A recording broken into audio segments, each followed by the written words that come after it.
I now ask Pak Heri to present from the Indonesian side. Distinguished guests, ladies and gentlemen, to be honest, I'm not as good as Michael in presenting update on Indonesia, Australia, CEPA, particularly by using PowerPoint presentation. So I should admit it. And can you imagine as a second speaker with the same topic, update on IA-CEPA? It will be very difficult for me because otherwise there will be duplicating the subject. So in this regard, I try to prepare my brief information, particularly on the process of the way we prepare the negotiating process, particularly in order to enter into negotiation on Indonesia-Australia Comprehensive Economic Partnership Agreement.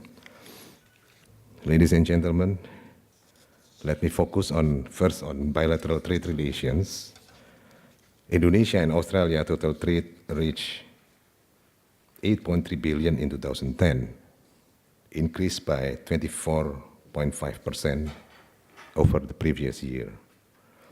The non-oil products dominate trade structure with a share of 78.3%.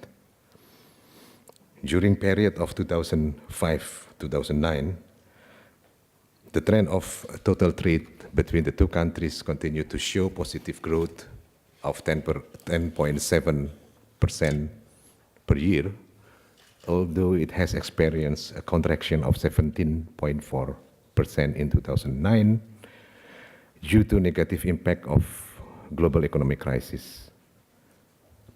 In the year of 2010, Indonesia again experienced a trade surplus of $145.4 million, constitute of oil and gas surplus of 1.9 billion and a deficit of non-oil and gas of 1.7 billion.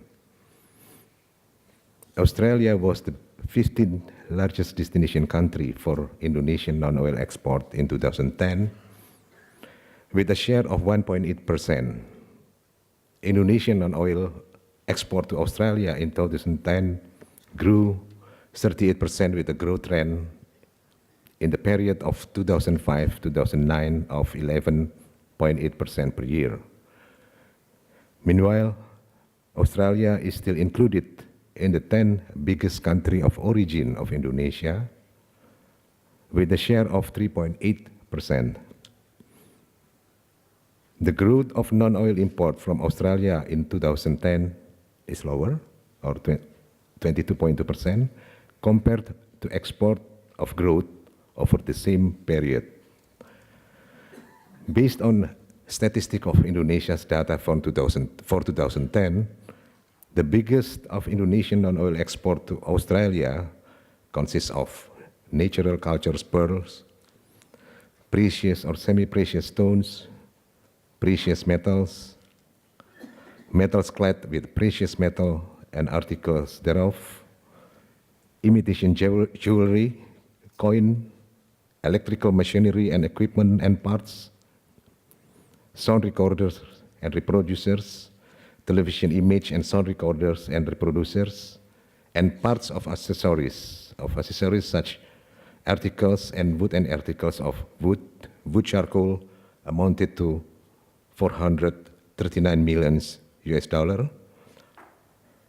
$114 million and $92 million respectively. Meanwhile, Indonesian non-oil import from Australia include cereals and live animal. From Indonesia's point of view, there is a complementary between Australia and Indonesia on trade in goods. Indonesia could provide primary and manufacturing products, while Australia would gain huge market of Indonesia for their meat and dairy products, with mineral products as well as services sectors. In addition to that, Indonesia could expect the benefit of CEPA with the attendance of the Australian investor in mining, agriculture, animal husbandry sectors, as well as cooperation and capacity building program in the field of standard technical regulations, sanitary and phytosanitary, intellectual property rights, etc. Ladies and gentlemen, before I delve further into this subject on IA-CEPA from Indonesian perspective, allow me first to look at it from policy point of view in observing IA-CEPA process in order to have a clear picture on the importance of CEPA for our future economic relations. In this regards, I would like to refresh our memory back to 2005. The idea of increasing bilateral trade relations between our countries refers back to the commitment of our leaders for a comprehensive partnership between Australia and Indonesia in joint declaration on comprehensive partnership between Australia and the Republic of Indonesia, dated for April 2005. However, there is no clear reference on that joint declaration mentioning about the establishment of free trade agreement between two countries. This is one of my observations on that joint declaration. Then I look to the text of Trade and Investment Framework signed by Minister Mari Elka Pangestu and Mr. Mark Field, the then Deputy Prime Minister, Minister of Trade of Australia, on the margin of ASEAN Economic Ministers meeting with Australia in September 2005 in Vientiane, Laos. From that text, we learn that there is spirit of our leaders to strengthen further close and enduring relationship through enhanced trade and investment links. Our leaders aspire to promote mutual interest through future economic partnership by forging deeper and broader economic linkages through the facilitation and expansion of trade and investment.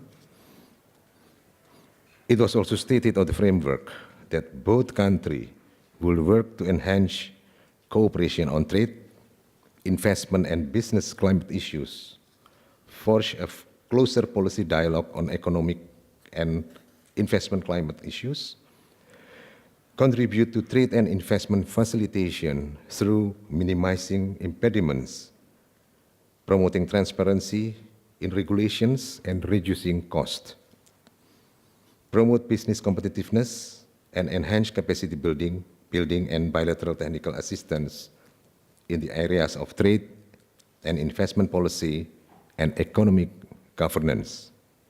Once again, there is no sentence that on that framework which could be interpreted as a mandate to establish a FTA or to start the negotiation.